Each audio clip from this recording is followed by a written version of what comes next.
Okay, so good evening. Ayan, so meron tayong gagalawin na isang laptop. Tapos na natin to. Ito yung pinalitan natin ng LCD. Latest model na laptop. Okay na to. Nalagay na natin doon sa bag niya.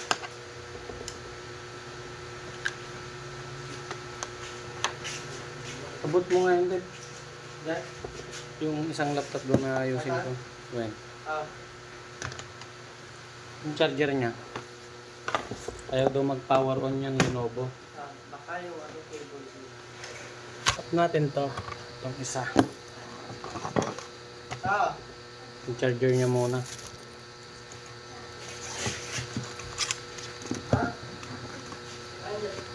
Try muna natin yung charger niya.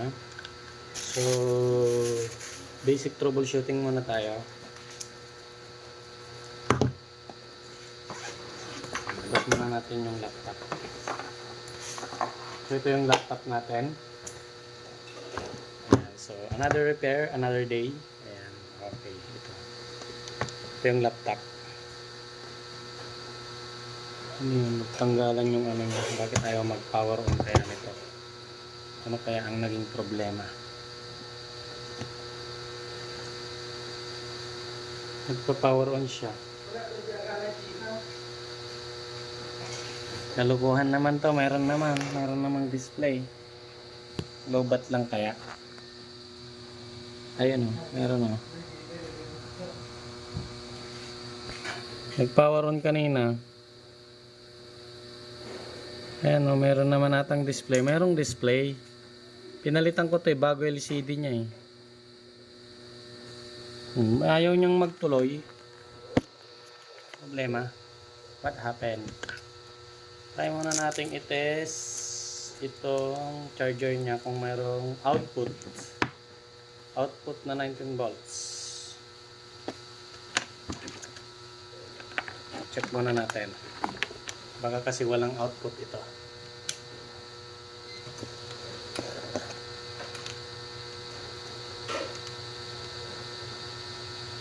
Meron naman 20 volts, 19 volts, 20.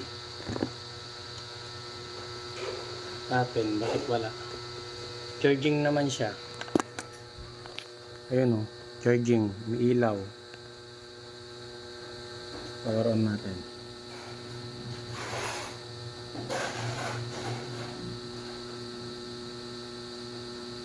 Ay, magre-restart siya, auto shutdown. Ang problema niya, auto shutdown. So, buksan na natin to. Power shut lang. Yan ang lakas. Yan. Power shut. Yan. Buksan natin yung temperature. Yan.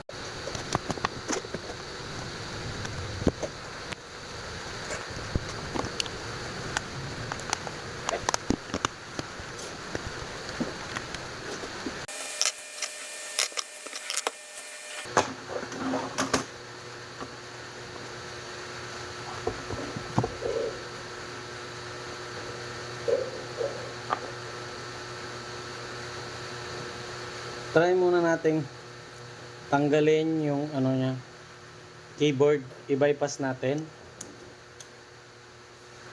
Kapag ito nag-power on, sigurado keyboard ang sakit. Okay, so gagamit tayo ng tester. Hanapin muna natin yung ano niya. Wait lang, bypass natin yung switch, yung power switch niya.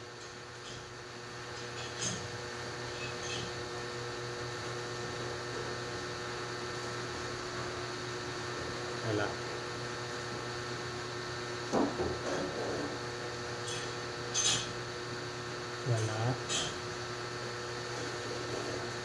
Wala. Bakit wala?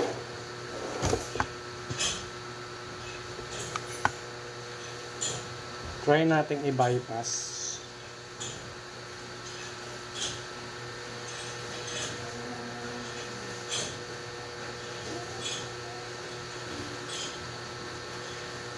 Wala. 3 volts. Ayun.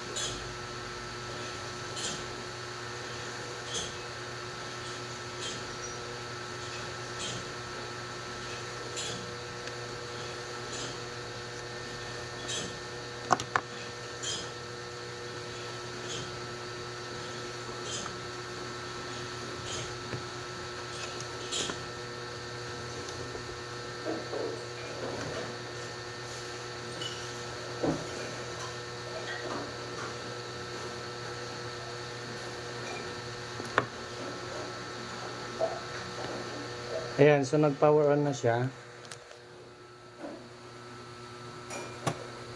Ayan, nag-display na siya. Hindi siya nag-restart. Meaning, ang sira ng laptop na to, itong Lenovo na to, yung kanyang keyboard. Kasi yung kanyang keyboard ay nandito nakasama yung power switch niya. So meaning, ito, tinanggal ko yung kanyang keyboard. Ayan.